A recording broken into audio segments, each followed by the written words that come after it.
That's right. Good afternoon, everybody. How you doing? Hey, I'm Ann Eller. Yes, it's a chilly afternoon out there. Looks like we could be getting some snow this weekend. I certainly hope we don't need a shelter. Just thought I'd throw that out there this afternoon.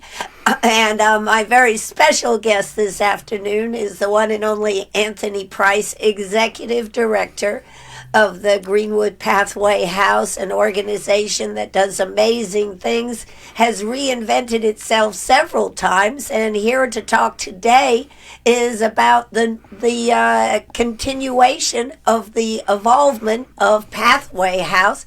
Anthony, how are you doing this afternoon? I'm doing really well, Ann, and I was just sitting here thinking, it seems like I have to keep dusting off old military skills all the time, all this contingency planning with getting weather, but hey, we're doing really well, and God's been really good to us through all of these storms. So yeah, we have been very blessed. I was really worried. I thought when it quit on Sunday, and I thought, well, this is great, and I was up late, and I just hope I get up in the morning and the power's on, and the power was on. We were very blessed. Yeah, that we were watching really closely with all the people we have on campus. We were very concerned about power going out. So this one where they're talking about snow, and now we're seeing 4, maybe 6 inches, and I'm thinking, to us hillbillies, that's just another day. So I can handle snow. I'm really, really thankful God sent a lot of sleet and not a lot of freezing rain.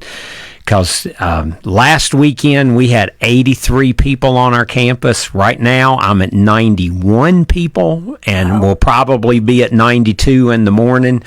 I mean, that's a lot of people that we have responsibility for, that staff and clients. And then if you think about thrift store customers, we're well over 100 people on our campus trying to make sure everybody's safe, and we're contingency planning our way through all of this to do all that. But I don't military background that keeps you organized and keeps you going. Yeah, because I see, it's nice. Monday, government offices, a lot of nonprofits were shut down. We can never shut down. Our clients live on our campus. We don't have the ability. We might shut the main office down, but we're generally still there. And so we're 24/7, 365 because it doesn't stop. So you can't send them anywhere, can you? No. That's what was scaring me, was if we lose power, which we've put in a little bit of generators to keep food and everything going, but heat becomes an issue, and if we got what Nashville got, it would have been ugly. So disastrous. That's true. So thank God for that, right? Oh yeah, we were very much so. Absolutely. So Pathway House has been started out really as a cold weather shelter. Yeah. Originally, right? When we didn't have any place for people to go. Yeah, I learned yesterday, matter of fact, that it actually started, the Y was doing it first with some volunteers, and then they were able to move it over to the campus at St. Mark United Methodist, their River Street campus. They got the stuff that you needed, because see, the thing about it is you got to have fire sprinkler systems and all kinds of fire code stuff to do this. So they moved it over there, and it was cold weather shelter over there for a while. And then they bought one building on our current campus, just one of the buildings, and moved it. But by 2013, they were realizing, okay, cold weather shelter isn't accomplishing what we want to accomplish. We got to do something different. So in 2014, they switched over to become a regular homeless shelter in 2014. I came here in 2018, and by 2020, we were realizing, okay, this isn't doing what we really want to do. We're meeting a need, but people aren't making any progress. We just keep seeing the same people over and over. Yeah, we're not improving the situation, and that's what you see all over the country.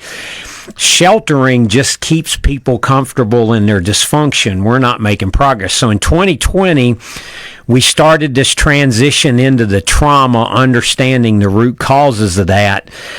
But it just kept getting like, well, we could do more. And so what a lot of people don't realize is this past August, our board just finished a complete transformation.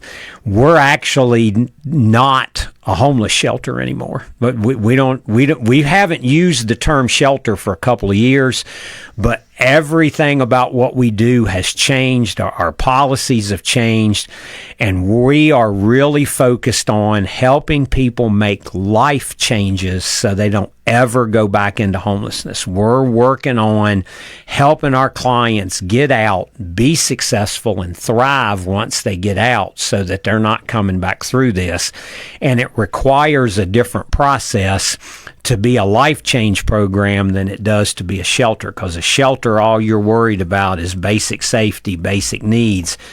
But that wasn't making the changes. And well, you weren't actually seeing the people, though, either, were you, to get out of the sheltering? I mean, when it got cold, people would come and... Well, I mean, when we opened shelter, but I wasn't here in 2014, they immediately filled up all the beds they had. That wasn't the problem, but the problem is just they were basically boomerangs. They go out and come back, to go out and come back, to go out and come back, and no progress was being made. And they could stay 90 days, and then they had to leave, but then they'd come back, and you just had this revolving door. Now, cold weather shelter, you would see a little bit, but since the pandemic, I mean, even on the most we've seen any one night was 3 at the time. A lot of nights nobody would show up. But see, the thing people in Greenwood don't understand is homelessness has radically changed in Greenwood since 2011, since 2014. It is completely different. Okay? Meaning what? Well, 90% of the people that call us now are being kicked out of a rental place, being kicked out by a family member. I've been staying with friends, and they're kicking me out. Oh, what about it's those? More about destroyed relationships than it is. But to also qualify that, 50% of those are people being kicked out of recovery programs, or that walked out of recovery programs that actually aren't from Greenwood. So I'm afraid my numbers may be a little bit more skewed, but the reality is the last pit count, there were 3 unsheltered homeless people in the last pit count, and the people that are that would have been January of 2025. We were supposed to do the pit count last night for a week, but they got it postponed because of all this weather. So we'll do it in February, just a little bit later. But the numbers have changed, the dynamics changed. The vast majority, 98% of our homeless, have some type of situation that's not sleeping in a car, sleeping on the street. And the ones that are, it's very short term. And I will tell you, my experience has been, and this past weekend proved it right, the ones that ended up showing up at the emergency shelter were all recovery people, and the vast majority of them were not from Greenwood. They had come to Greenwood for a recovery program, and then were out on the street. We still have that problem of these recovery houses. I'll use the word recruiting, getting people to come down here to these from other areas. Yes, very much so. And then when they're out, they immediately call us, and see, that's the whole thing. We're not a shelter. We're not taking you. We only serve. They're not from Greenwood. Or Abbeville. Our criteria is you had to be living in Greenwood or Abbeville County at the time you became homeless to be accepted into our program. So you could have moved here with your family. You could have moved here to get a job a year ago, and you were living and working here, and then something happened and you ended up homeless. We're going to take you. Okay. Matter of fact, we've got a gentleman that we've worked with before that ended up having to spend some time in the correctional facility, and we're working with them to get him back, even though he's not in Greenwood. He's at another location where the prison is, but we're working to get him back because he's from Greenwood, and he was living here at the time he was sentenced, and so we want to get him back and help him be successful. But that's the key. So if you were in Myrtle Beach at the time you became homeless and you ended up here, but see, the problem is a lot of the recovery people aren't really homeless. They're more displaced because they came here for a program and now they're out. Right. And so that's the people you see on the street. But we only take people that were living in Greenwood or Abbeville County at the time they became homeless. That's how we manage. Because, again, I've got 91 people, clients and staff on my campus.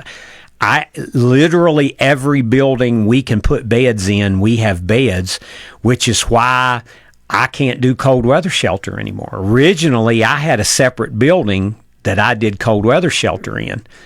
I can't do that anymore. That building has beds in it to meet the needs of the people from Greenwood and Abbeville. So we have every building full. And so I don't have space because the fire marshals made it really clear during the pandemic what my requirements are. And I get it. And so we comply.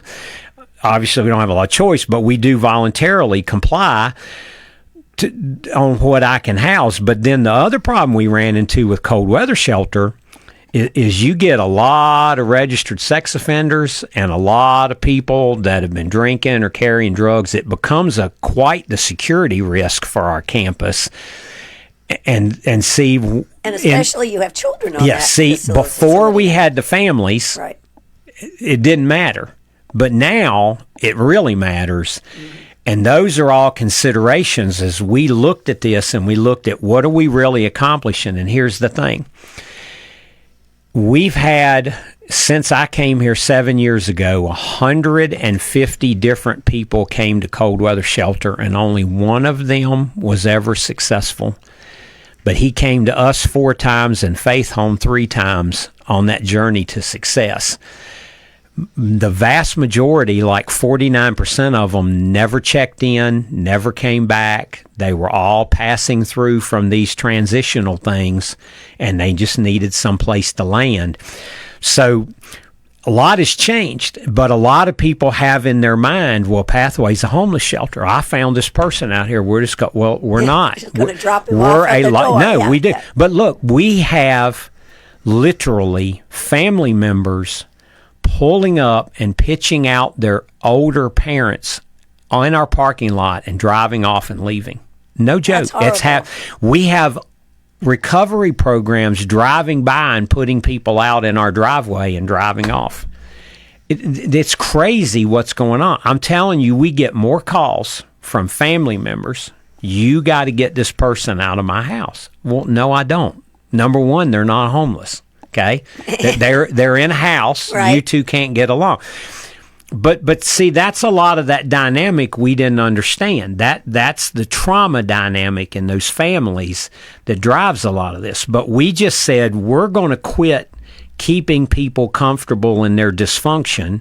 We're going to do something that helps them.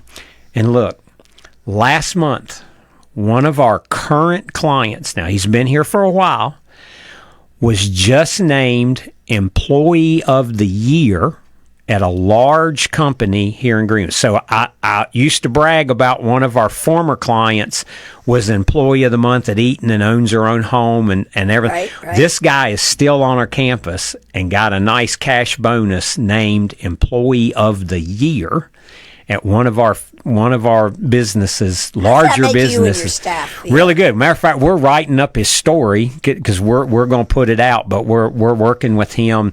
And this was a guy that came out of prison that had blown up his relationship with his wife and child and everybody around, and has worked diligently to do his restitution, to get things right and restore relationships. And we watch this happen. We watch families be reunited because people are making life changes. So DSS will have the children and we'll get the parents, and before long we've got families reunited. We move them from one part of the ministry over to the family ministry because life change is what they need. and they don't know how to do it because it's really hard if you don't understand how the brain works and how trauma impacts the brain. And how you were raised. Yeah. It's so much stuff nobody understands. And so we have to help people, and that process is 6 months to a year. We just had Piedmont Tech Workforce Development at our staff meeting this past Wednesday to fill in all of our case managers to all the amazing programs that are over there at Piedmont Tech that our clients can get into that can change their life, so we give them coping skills and soft skills, and then we get them to Piedmont Tech where they get marketable skills that our businesses want.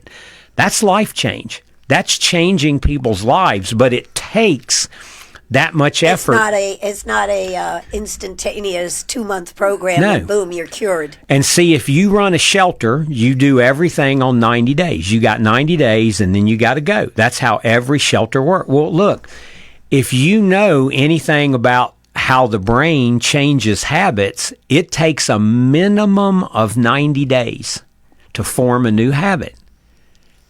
There's no way they can be successful. So the only way we can help people be successful is we had to change what we're doing. We became life change, not shelter. See, and you become like coaches, right? For your people, your staff is like coaching. Yeah, we follow. We in our trauma. There's a out of UNC Charlotte. 2 professors wrote a lot about what's called post-traumatic growth. It's how to grow, how to actually be a better person after trauma. And they call it an expert companion, a person that's got some training that can guide you. It doesn't have to be a clinical, they don't have to have the drugs. It doesn't have to tell you what to do. You are a coach. That's what we call it, a coach, but it's an expert companion, a coach. Most of our certifications are in coaching certifications. And it's helping our clients walk through that process, but they got to do it themselves. They got to do it. But it is so amazing to watch them when the little things start to go right. They get so excited because they've lived in this failure loop where, well, I failed and I expect to fail, and see, I told you I'm about to fail again, and that's their life. And then all of a sudden, wait a minute, I'm being successful. Whoa. And it's really cool to watch and just watch the changes from the time they came in to the time they leave. And it's not, by no means is this perfect. Matter of fact, our board is already starting, 3 years from now, what do we need to be doing? What needs to happen next? See, I got a great board. They're very much, how do we make this better? And we're starting that process now that we finished this old process, rewritten everything, changed everything. But we are 100% committed to the success of our clients. We judge our success by how successful they are, not how many meals that I give, how many bed nights that I give. If they're not successful, then we're not successful, and that's how we look at it now. And I think, if I remember correctly through some of this, not everybody succeeds the first time through. Oh, no. Matter of fact, in our ministry report, we put a few stories in there from recent months, and almost nobody is successful the first time, because trauma is like peeling an onion. You just have to do it one layer at a time. You can't just cut that thing down the middle and change it. It doesn't work that way. And so they need time. So think about it. If I have 10 bad habits, it takes 90 days per habit. I got to do my habits one at a time because my brain won't let me do multiple ones at the same time. Do you see how that starts to add up? This process is so different, but there's so many things our clients don't know that no one's teaching them, that their parents didn't teach them because their parents didn't know. But the other neat thing that a lot of people don't realize is when we stopped just looking at trauma and the board changed our goal to life change, because we realized that's what we're really after, life change. it opened up another door that we didn't think about, because we have a lot of seniors that are on disability that are going to struggle. We have a lot of special needs people on our campus, but we're seeing them be successful now because we're realizing, well, they need something different. So everything is very much geared toward what does each individual need in order to be successful. Well, that's so much more of a intensive program, though. Oh, yeah. And you have to have a lot of training, I would presume, with your staff and everything to deal with all the different little side issues that come up from this. Yeah, and it's what's great about Greenwood is it's a community that's willing to help each other. And so there's a lot of resources we use in the community that we would never be able to do this in other, like the places I worked in North Carolina, we would struggle to thrive in that environment because there was too much competition between organizations. Where here, it's like Child Evangelism Fellowship. We have our own Good News Club. That's another nonprofit that's coming to this nonprofit and saying, hey, but then in return, I go to them and provide training for their volunteers on trauma so they can understand what's going on in these kids' lives. Well, I think we need to discuss trauma, because you think of trauma, you think of an injury, right? Where you're in a car accident and you had trauma. What really are we talking about when we talk about brain trauma? Well, but trauma. So we got to be careful, because trauma, like trauma center, we think gunshots, traumatic brain injury, right. But we're talking trauma that is more of a thing that has happened. So there's really multiple kinds of trauma, and this is just like everything else. It complicates this whole process. It makes it hard to understand. So you can have a single event trauma, like I was in a really bad car accident and this happens, okay? But then you can have chronic trauma where, like veterans or people in the military, they're exposed to multiple traumatic incidents while they're in theater, or somebody that's experienced domestic violence more than one time. That's more of a chronic trauma. And then with children, you can have complex trauma, which is that repeated and sustained for months or years, of which is abuse and neglect. Okay. Well, I remember we saying many times on here, and I use this quite often, is that children, more than anything else, need to feel safe. Yeah.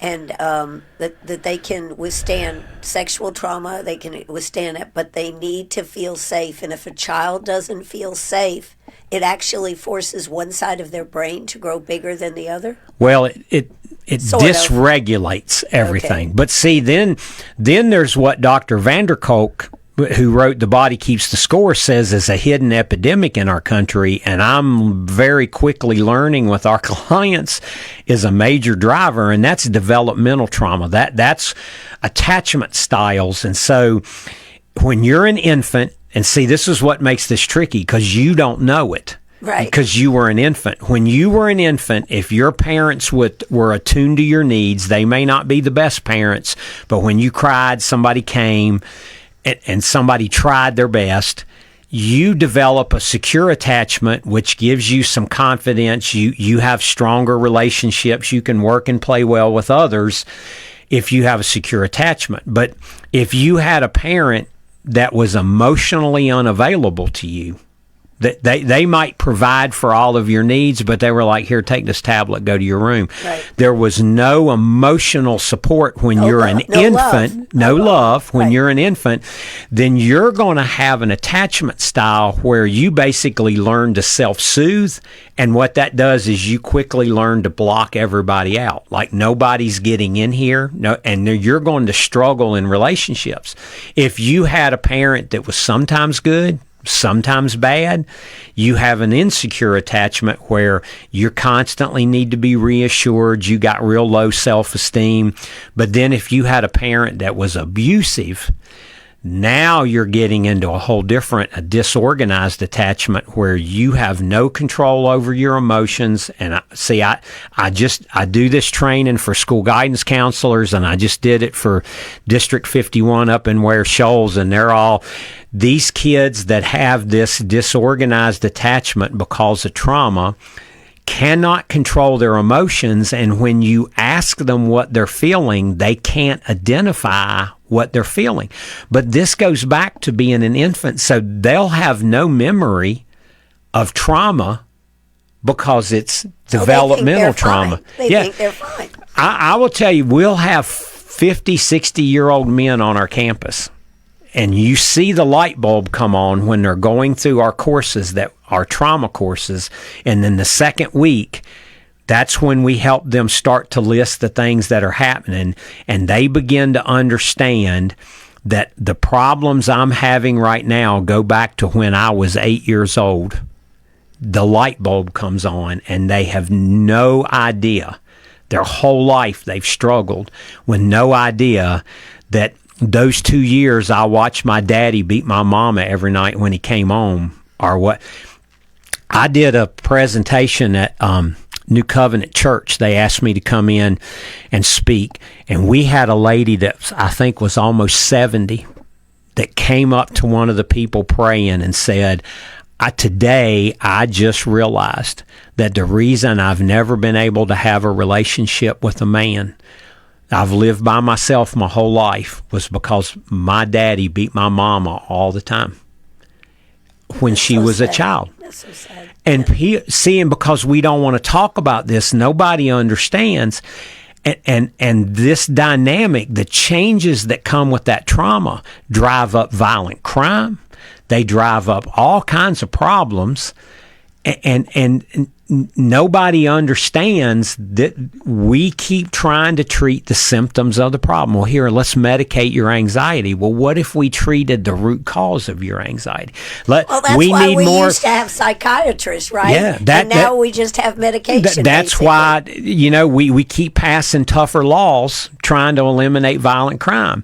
But studies clearly show that people who had childhood trauma do not consider risk before they act. Exactly. So you can make 5 laws. They don't even think, you know what, if I shoot you, I'm going to jail. They don't even, that thought does not enter their mind. I'm telling you, and people don't get it.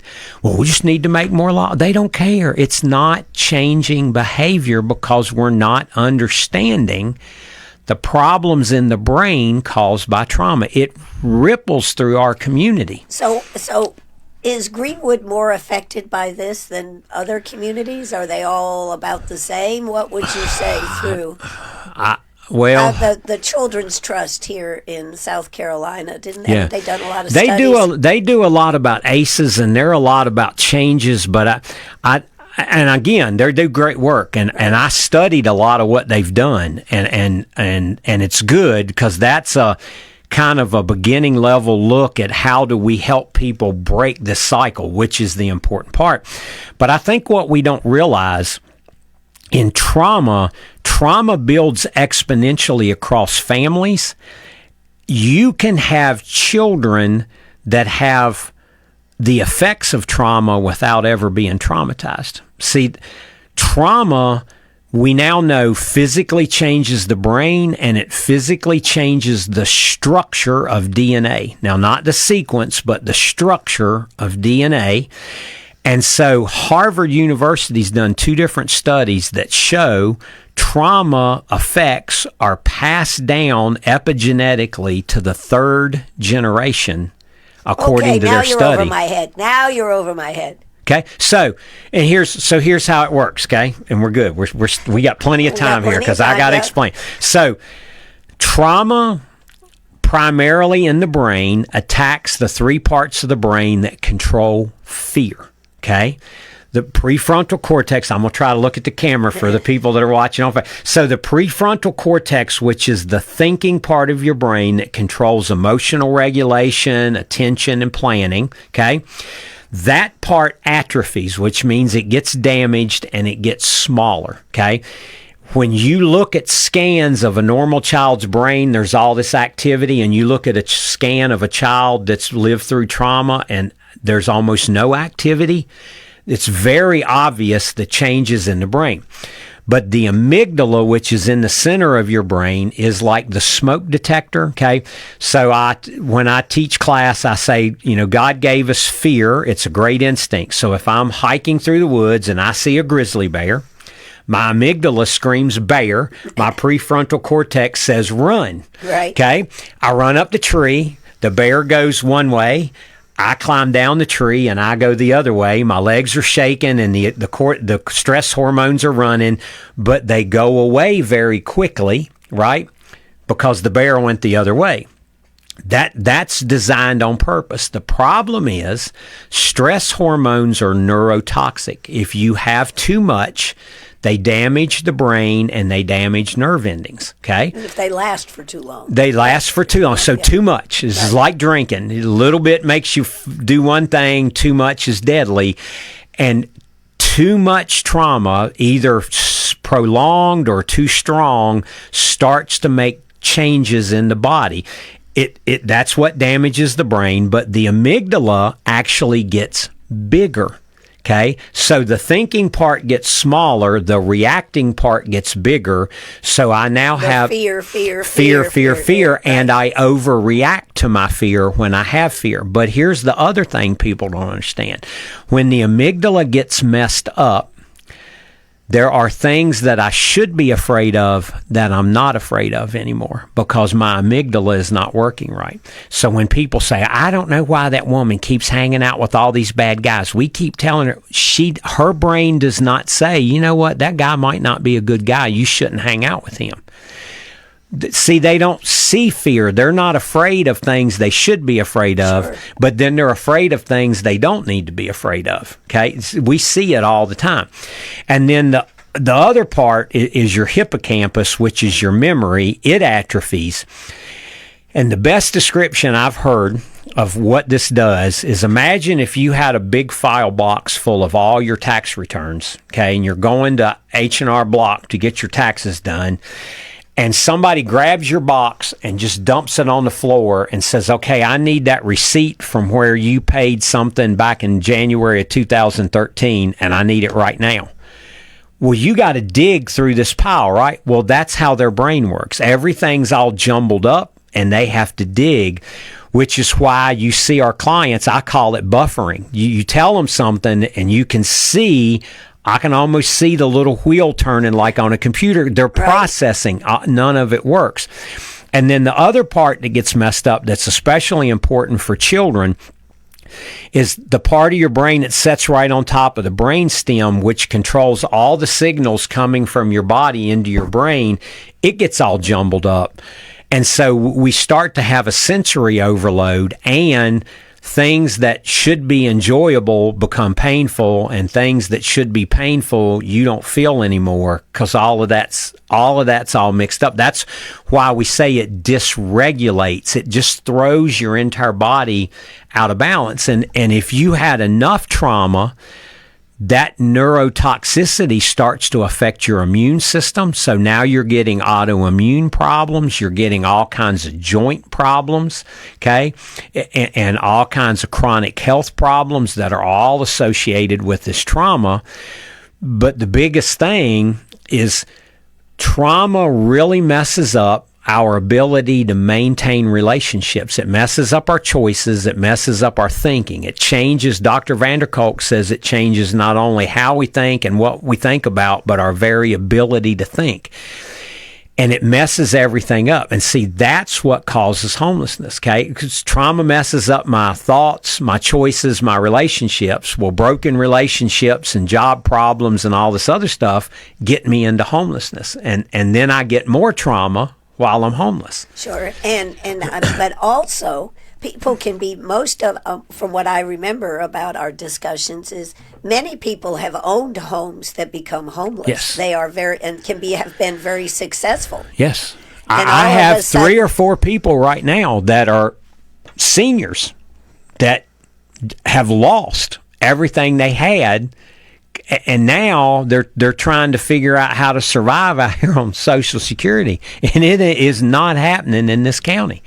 The biggest holdup, I've got 6 people sitting on my campus right now that cannot find a place they can afford to move into, and it primarily hits our families who are single parent families with children, because by themselves they cannot afford.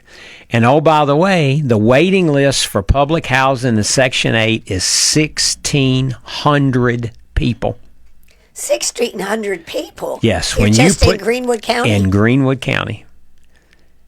Oh, my God. The minimum wait for Section 8 housing is 18 months. That's the minimum if everything goes right.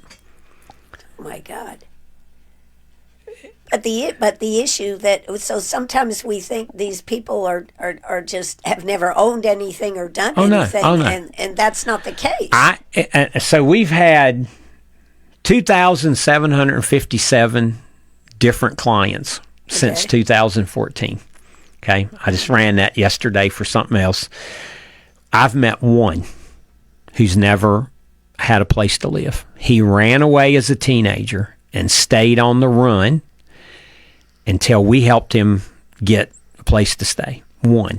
But all the others have lived multiple places. I'm telling you, the vast majority of the people we serve are all being kicked out of someplace else because they can't manage relationships. Their behavior, their habits from the trauma and a lot of dysfunction.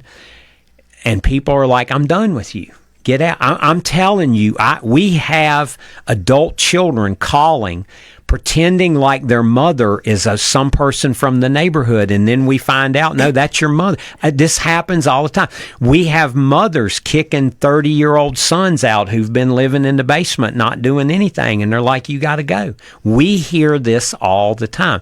Homelessness in Greenwood is not what you see in the big cities. It is dysfunction at its peak, and people are unable to stay, and they're just bouncing from place to place. So you have 91 people on your campus now. With staff. So like this weekend, I'm figuring out how do I protect, what's the right call, when do I do this, how do I do that, to make sure that 92 people are in good shape. And because I have to think about my staff, because I have to have staff with our clients all the time. You can't just send the staff home for the weekend, right? No. Yeah, see, right. I can't. You know, a thrift store is really easy. I've already told thrift store manager, I'm pretty certain we're going to be closed on Saturday. The question is, what time do we close tomorrow? I'll make that decision tomorrow by noon.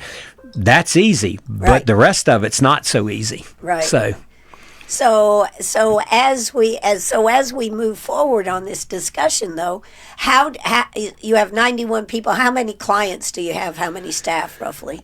Well, total staff, including thrift stores, like 26 people. So, but you got to remember, we run 3 different ministries, and each ministry, so I have a men's, a women's, and a family. Each one of those has to be staffed 24/7. So that's where you have a lot of different people. So I'm probably looking at 72, 73 clients on campus right now, and with staff. And then, so if I send thrift store home, that number comes down.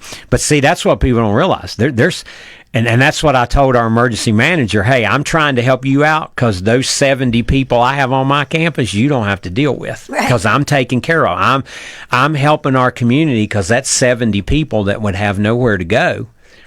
But see, that's the other problem. When people say, well, how come you're not doing cold weather shelter? Because I have 70 people and I don't have space. I would literally have to build another building to shelter 2 people who don't want help because I have beds available if they want help.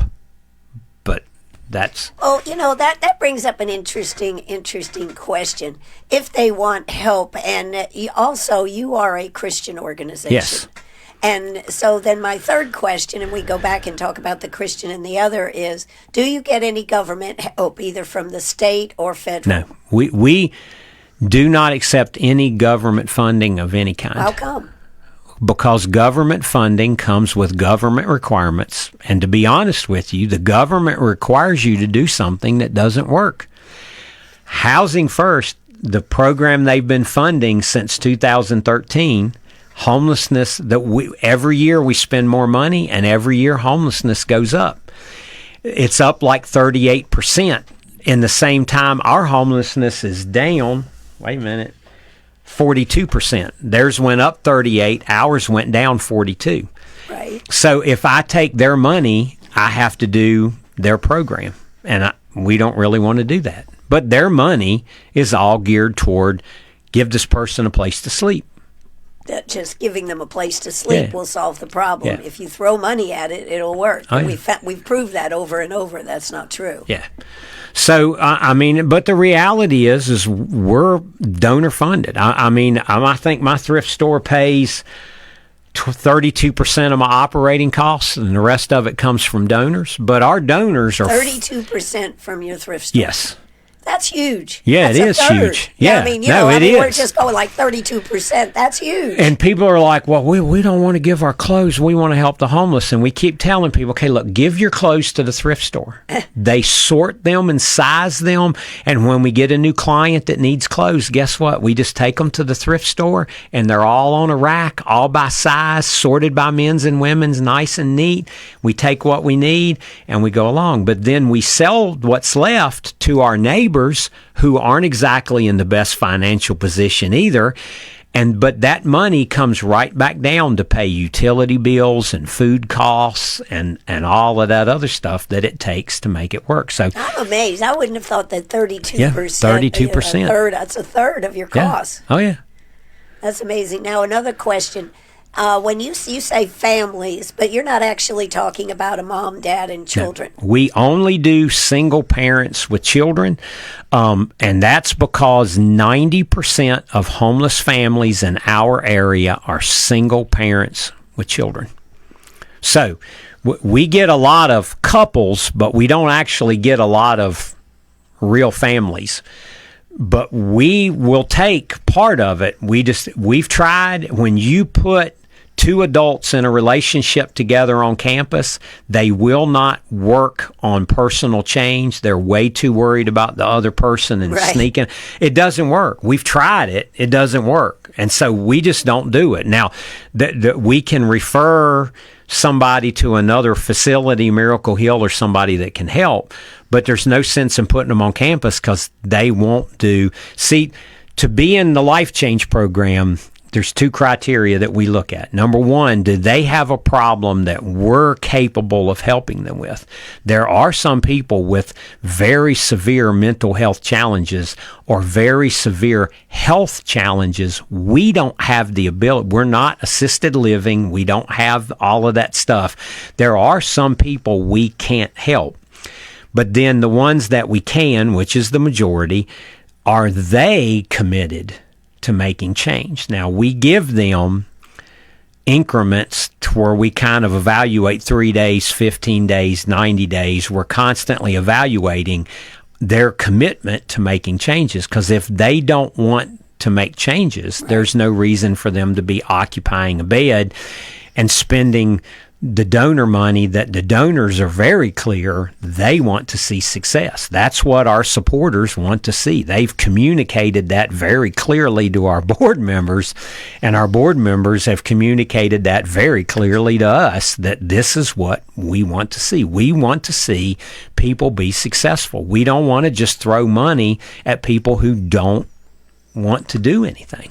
Well, we've certainly seen that in other areas where that's what they have done. I mean, whether it's the government or a city government or a county government that throws money at stuff, and or like we've talked about in Texas, the place outside of Austin, where they've just have developed a whole village outside of the city, and everybody just goes there, but they're just warehousing people. Yeah, that's not a effective situation. Yeah, they have their own cemetery out there. They have their own cemetery now. And that place. So you basically go, and that's where you go to die. I call it an internment camp because that's really? It's a little nicer conditions, but see, we're missing the point. Those places are missing the point. You're missing productive employees. You're missing employees of the year. Remember, we just had an employee of the year at a large business here, and successful people, and they're successful. I mean, you got 98 people in 2025. 98 people got a job. I mean, we see this year after year. We're getting right at 100 people jobs in Greenwood. So if we bring people over here from Abbeville, guess where they get jobs? In Greenwood, because we can't get them to Abbeville to get a job. Right.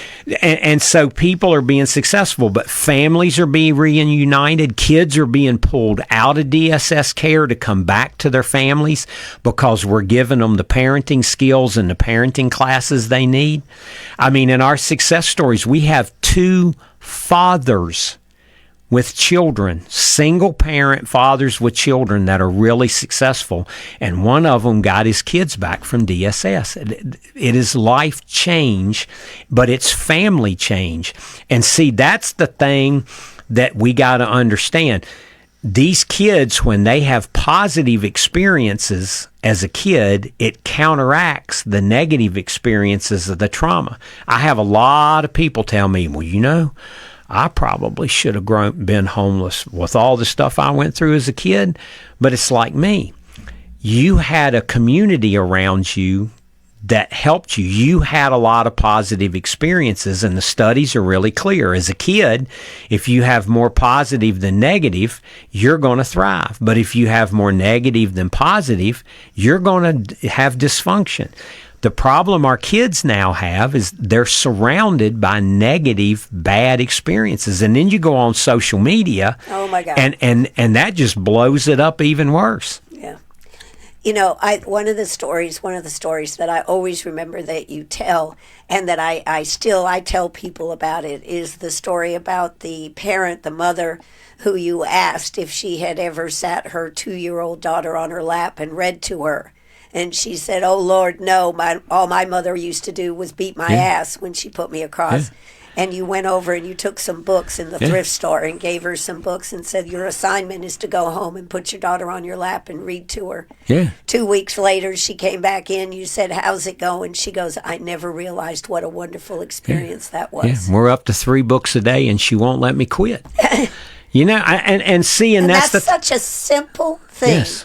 Such a simple little thing that can make such a difference. But that's what I tell teachers and guidance counselors, is we want to criticize parents, but we have no idea what they've been through. And exactly. Oh, by the way, they do not know they're supposed to read to their children. Well, and oh, by the way, they're trying really hard to survive. Yes. And all of this, and see all of that dynamic, and see all of that parent trauma. We didn't even get in to secondary trauma, being exposed to a person who has trauma. We didn't even get into that, but that's even worse on children. If my mother was abused as a child, her trauma is going to rub off on me. And look, as an adult, when I work with traumatized people, I can understand, I can rationalize, this is what's happening, this is trauma. Children don't have the ability to do that. The impact on them is huge. And that's what's rippling through our community, is generation upon generation of trauma is just growing exponentially through our community. It's driving up crime rates, it's driving up addiction rates, it's driving up all of this stuff. It's making us hard to have good employees. Yes. Yeah, really hard to have good employees. Right, exactly. Because that is so important. Well, I think that you're making inroads. You've had good success with what you've done. What's the future for Pathway House?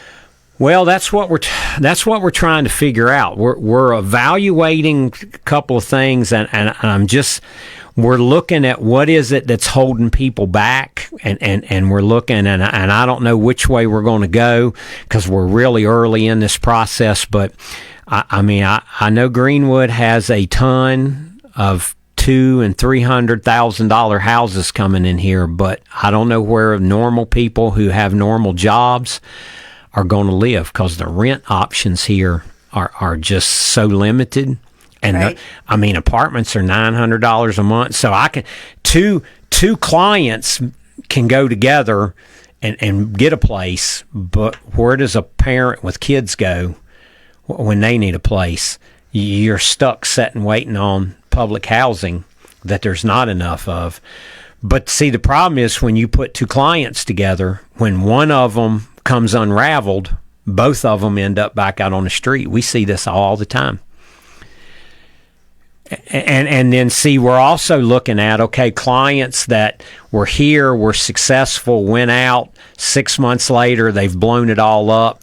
What is it? How do we help them? What does this look like? How do we support this? We don't know. See, now that we've stopped chasing the shelter thing and we've turned into life change, it's changing the way we look at things and how can we help? I don't know what that answer is. We're exploring some options, but it's just way too early to know what right looks like. Does somebody graduate from the program? We don't really use the term graduate because every client is unique. So there's no checklist of things you do to get your degree, to get your diploma. You have to complete, in South Carolina, you have to have this many of this class and this many of that class to qualify. But see, so we evaluate success on how they exit. What step do they take to get out? So for some people, for one of our guys, like let me give you the story. And obviously, the names are changed to protect the innocent. Okay, it's like Dragnet. Okay, look, Kenny has an intellectual disability, and he came to GPH after being kicked out by his brother. His accomplishments include obtaining employment, getting an insulin pump, and moving into a group home. Wow. So now some people would say, well, that wasn't really successful. Oh, my God. Well, yeah, it was. Do you see what I'm saying? For him, that is massive success.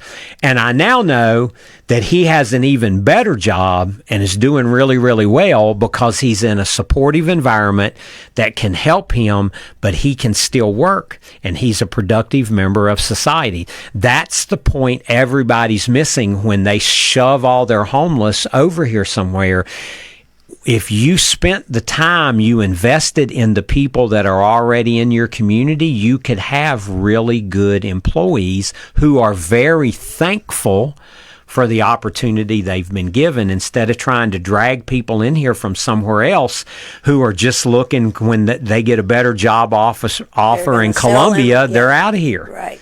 Which is the problem everybody's having. They were just telling us that a lot of these employers are hiring 5 people, knowing that 3 of them are going to leave, but they only needed 2. That's craziness. But see, our people understand what's going on, and they appreciate that. We're seeing people get jobs, and we've got people in CNA training at Piedmont Tech right now, people working on all kinds of stuff, people getting cars. Do you follow up with people? No, we don't. When they finish the program or when they get the keys to their place and they've got their job and they've got their kids and everything. What happens? See, we were unable to do that. We looked at that when we were in shelter mode and we were starting to make that trauma transition. The expense of that, just the tracking process is really expensive because it takes a massive amount of work to track all of these people. But what we're trying to figure out is how do we support them? In other words, I don't want to track them. I want to know how do I support them as they make this transition, because we're realizing we did a year because a year is what we think you need to make the change. But then what we're running into is now I've got people that have been on campus for 18 months because they can't find a way out. There's nowhere to go. They got jobs, but it's not enough. It's not enough to pay rent when you're a parent with children. Do you see what I'm saying? It's just there's a lot of things that we've got to figure out Who's we? Well, Who's we? the board. The board. board. I mean, our board. Our community. I mean, actually, well, that sounds more like a community problem as far as housing and everything. But when you bring up affordable housing, everybody mentions these $200,000 houses that are being built. That's not affordable. I don't know who can afford it. But there's just so many dynamics to this. It's not just housing. It's housing and transportation. It's all these things that I've been to so many meetings and we keep bringing up, and everybody says, well, we can't do it. So we're in a situation where we're building all these houses hoping people are going to come in here and take jobs, when I have people that could take jobs that grew up in our community but don't have a chance. And we're seeing senior citizens now that they're losing everything because they can't afford to live.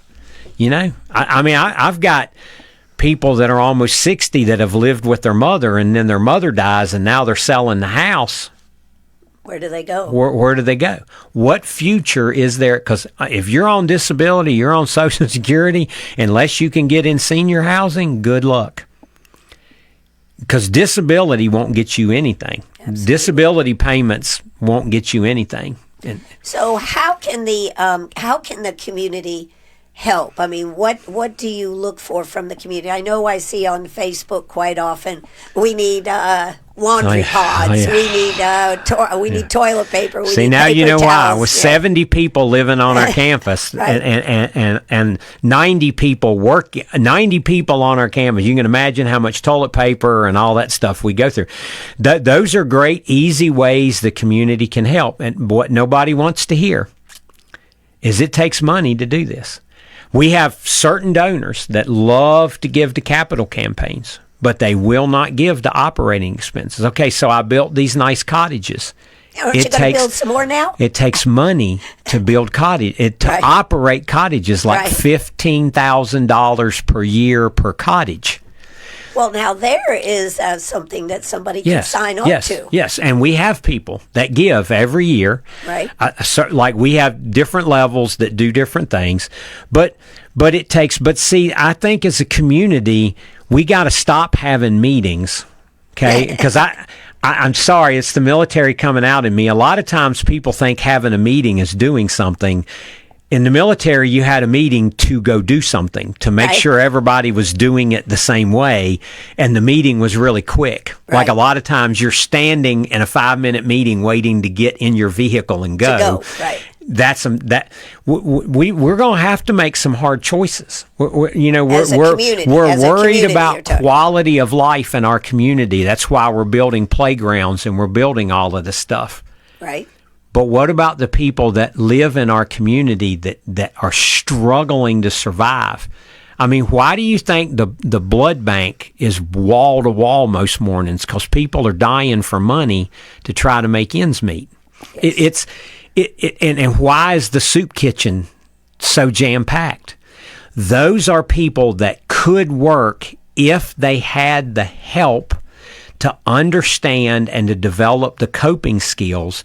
But see, we just want to do quick things and we want to tell people things. Well, here's the thing about the brain.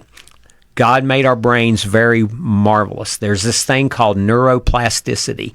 Your brain is constantly changing, okay? It's constantly forming new neural pathways and learning things, but it requires experience, not information. Information, the more you know, does not work. You must do. You must learn by doing. We have to help people learn by doing. We need to bring back shop class and home ec and all of these things that we took out because we were worried about reading scores. People need those skills. They have to learn, and someone has to do it. But here's the thing about the brain. 80% of your brain develops relationally. We were created to live in a tribe. That's how the human body is designed. 20% of your brain is survival, the breathing part that you can't control. The other 80% is relational. Okay. And it changes in relationship with other people. So I need relationships with people that are positive, that are helping me grow, which is what we do on Pathway. Positive relationships. Negative relationships tear me down and mess me all up. Absolutely. Absolutely. Okay. And then when we're going places and we're being criticized because we don't know something we didn't know we needed to know. Right? Right. Or like they used to tell me in the military, you don't know what you don't know till somebody tells you you don't know it. Right. You know, they don't know. But we want to criticize them. Why aren't you doing this? I didn't know I was supposed to do And it. how do I do it? See, things that we think are so simple, if you don't know it, aren't so simple. Don't believe me? Go to another country where they speak a different language and go to the grocery store. Just try it. Right. Yeah. Well, it's like I've been training Penny, and and the lady would look at me and she go, "Does she understand that word? She doesn't understand English. What are you trying to do? Yeah. You've got to be very simple." It's Yeah. been a very good experience as far as training a dog. Yeah. Yes, yeah. And we humans train a lot like dogs, because I'm telling you, if you understand the reward system in your brain, Yes. we are just like dogs. We learn very well for rewards, but see, we also develop bad habits for rewards. I broke up with my boyfriend. I eat a pint of ice cream. My brain goes, ice feel cream. better, yeah. Every time we feel bad, your brain says ice cream. Right? Right. And then we don't know why did I gain 20 pounds? Because every Exactly. time I've had a bad day, I eat a pint of ice cream. Well, if I Or want to... I have a drink. Or Right. If I want want to break that loop, see, this is the same thing with our client. This is the way I've always done it, and it doesn't work. So I have to learn a new way of doing it. That's what we do. We help people learn a new way of living life.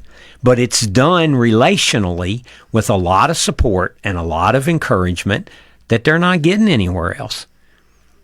Well, it is. I mean, I know we've got to finish up here, but it just seems like this is a program that could be expanded. Well, I tell you, and I've heard you say that because I heard you talking about it on the radio one day, and Chuck and I, my chief of staff, who's been here since 2014, we have this conversation all the time. And here's what I'll tell you. What we do can be duplicated, but it cannot be scaled. In other words, you could take this program and duplicate it, but you can't make it bigger. It's about relationship. So if you went to Greenville with this program, you would still have to have homeless shelters to get people off the street, Right. and use those homeless shelters as a filtering mechanism to figure out who's ready for change. You couldn't pile all those people in Greenwood, in Greenville, into here and make it work. I mean, you would have to have so many staff. Well, that's Do you see my what I'm other saying? question. It's- Yeah, well, that's my other question. How many staff work with one person? Well, see, that's my other challenge that we're now having to deal with. Like in our men's ministry, I have one case manager for 35 beds.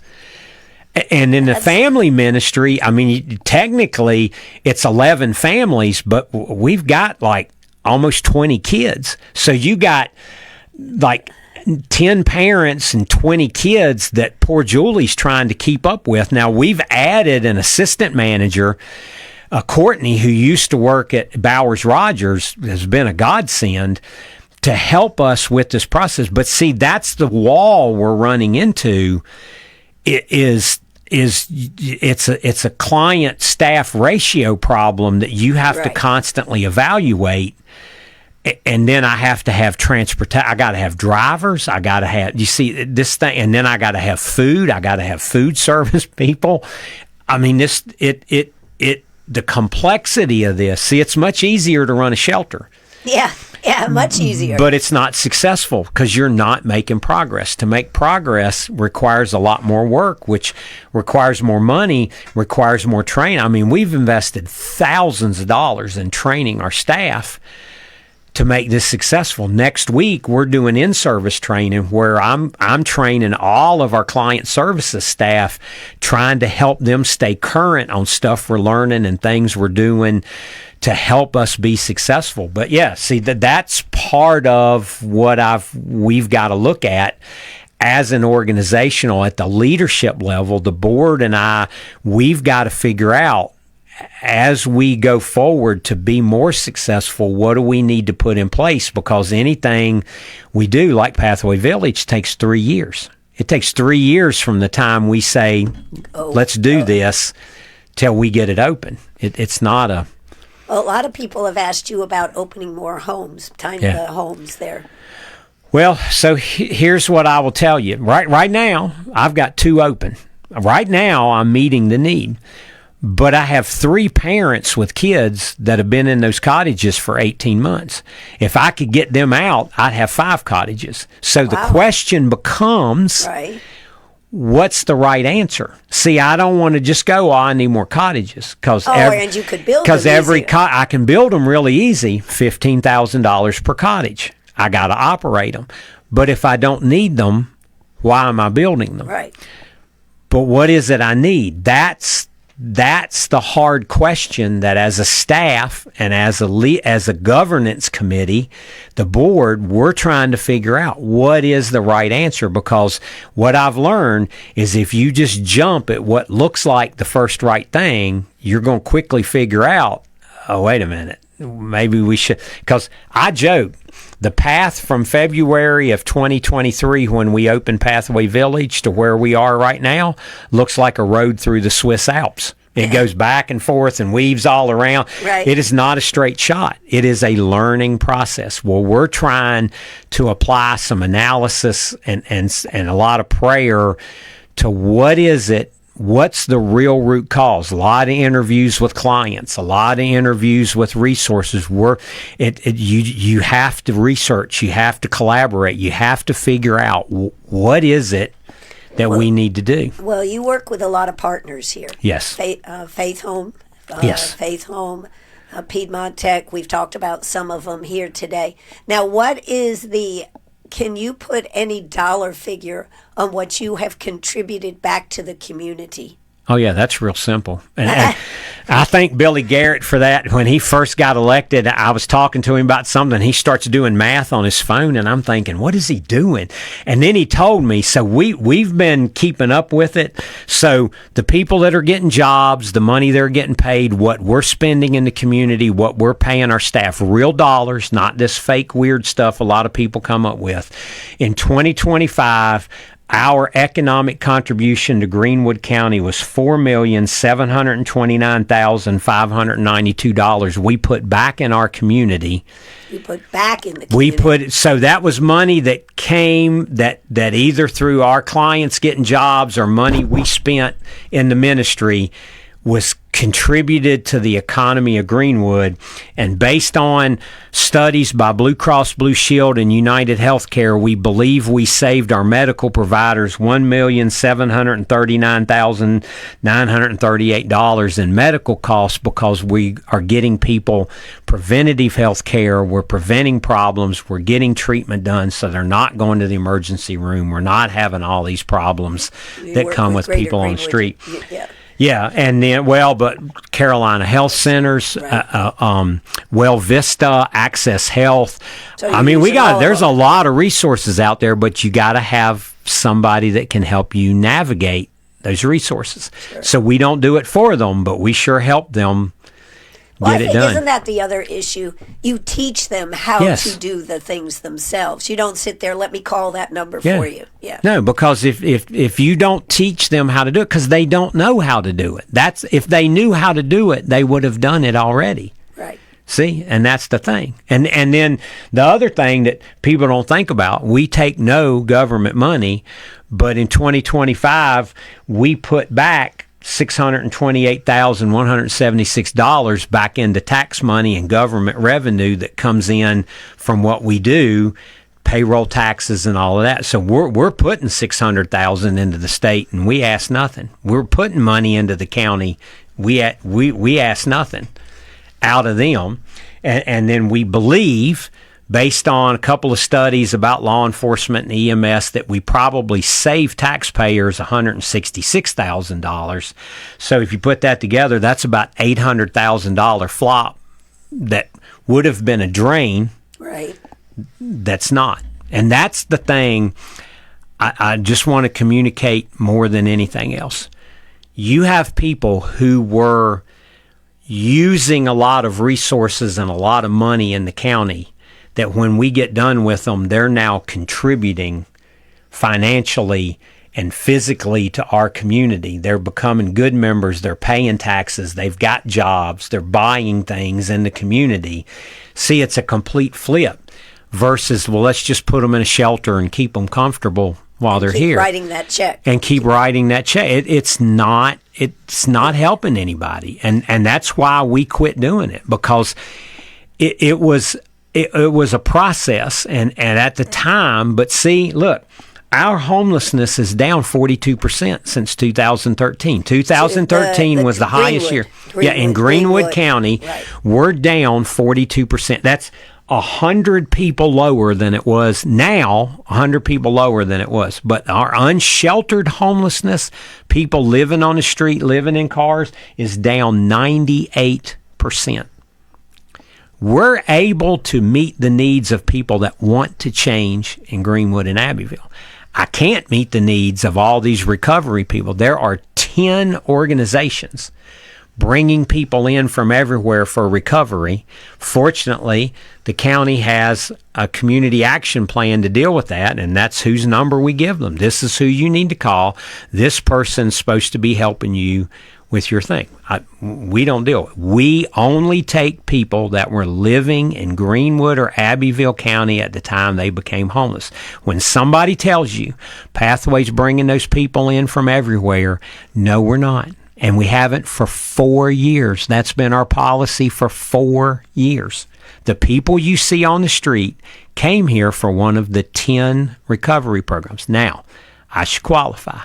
There are 3, 4, 5 of those that are pretty good programs that are trying really, really hard. If somebody walks off, they can't control that.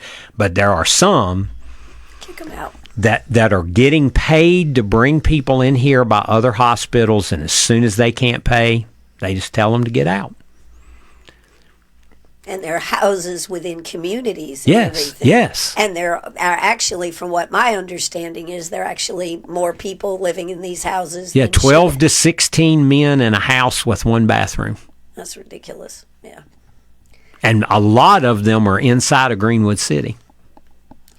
And that is something that is supposed to be being taken by the new behavioral, the division between DHEC and everything. I think it's going to be a long time till they get to that inspection and that type of thing. Well, I mean, what really needs to happen is our legislators need to regulate some of this. The reason they come to South Carolina is because it's easy. There's no regulation. It's a great job. I mean, when you're getting $150 a week from 12 people in one house, do the math. That's a lot of money. That is. Probably other people would start opening up their homes, right? Well, no, but these organizations, they get one house, they make enough money to buy another house, and then they buy another house. A lot of these places have multiple houses. Okay, it's not like Faith Home, who has a campus, and they keep everybody on campus. Most of these programs have multiple houses with 12, 15 people in them. I think it's something that people don't understand. We're not helping Greenwood people. No. I mean, this is the issue. People think that these homes are helping Greenwood people or Abbeville people. They're not. These are people coming from up north, the Midwest, wherever. We've seen Boston, Philadelphia, 2 different places in Missouri, lots of people from Florida. We've had one from Texas all come to our campus that came to these programs and are trying to find a shelter like they're, and I mean, it's crazy. People from Arizona, a lot of people from Columbia and Greenville and Spartanburg and Myrtle Beach, because what happens is the hospitals have a federal government requirement. They take government money. They have a government requirement that to discharge people, they have to give them a safe option. It's a Medicaid requirement. Well, the hospital has to have some place to send them. So now the hospital in Greenville is paying to transport people down here to one of these places, And they're from everywhere: Charlotte, Greenville, Spartanburg, and then when they get put out, we're a dumping ground, literally. Yes, and in the past, what everybody wanted was, well, we'll just dump them on Pathway, and no, we are here. Our donors and my board are very clear. Greenwood people, Abbeville people, and we want to see success. So that's our program. We are a life change program, and I'm telling you, we've only been doing this fully since August. But I can already tell you my success numbers 2025 to 2024 are up 5%, and we weren't even doing the full we were just thinking about the program. Right. So I'm really looking forward to next year to see what we're doing, because it's working. And we're just beginning to really dig into how do we make this even better now that we're not trying to be something that we shouldn't have been. Now we're a life change program. We want to change people's lives. We want people from Greenwood and Abbeville to be successful. I think the people of Greenwood want the people of Greenwood, and the outpouring that you see from our community is for the people of Greenwood. I don't think that people realize that we have all these people from out of town coming in. I think I know. And then, but we hear all the time. I just heard it this week from some elected officials. Well, everybody says, you guys built this and you're bringing people in from everywhere. I've had pastors of large churches say, well, you built those cottages. They're awful nice. You'll have people from everywhere.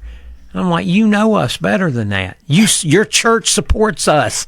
We only take people from Greenwood and Abbeville, because if we didn't, Laurens and Newberry would overwhelm us. I can tell you, just Laurens and Newberry, I would have to double the size of my campus, because those counties will not provide for the needs of their people. So we are blessed here in Greenwood to have a community that is able to do what you are able to do there at Pathway House. But the rub is other places aren't, right? Yeah. And so we're the only people doing homelessness in 7 counties. Greenwood, Abbeville, McCormick, Edgefield, Saluda, Laurens, and Newberry. There's nothing. You got to go to Greenville, Spartanburg, Columbia, Augusta to get another shelter. Anderson is scrambling, trying to get something put together up there. They've got Miracle Hill trying to help them, because they have a huge problem up there too. But at least they're taking actual steps to fix the problem.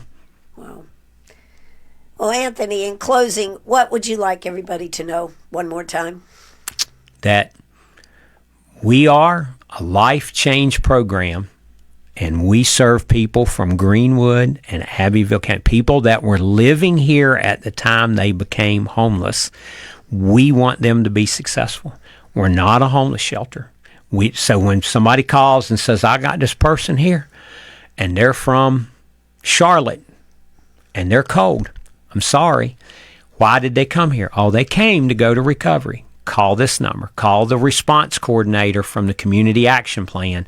We want to make local people successful.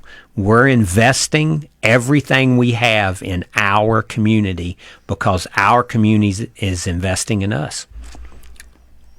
And how can people help? What should they do if they're interested? Well, the best thing to do, just go to our website at GWD Pathway, like greenwoodpathway.org. You can go on there and how can you help?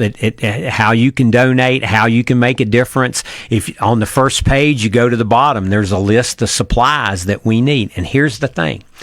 Every pack of toilet paper, every box of laundry pods, every box of pasta and rice you donate is money I don't have to spend to take care of these people. See, I just First Baptist Church, their children's ministry is getting ready to do a program for us to help us out.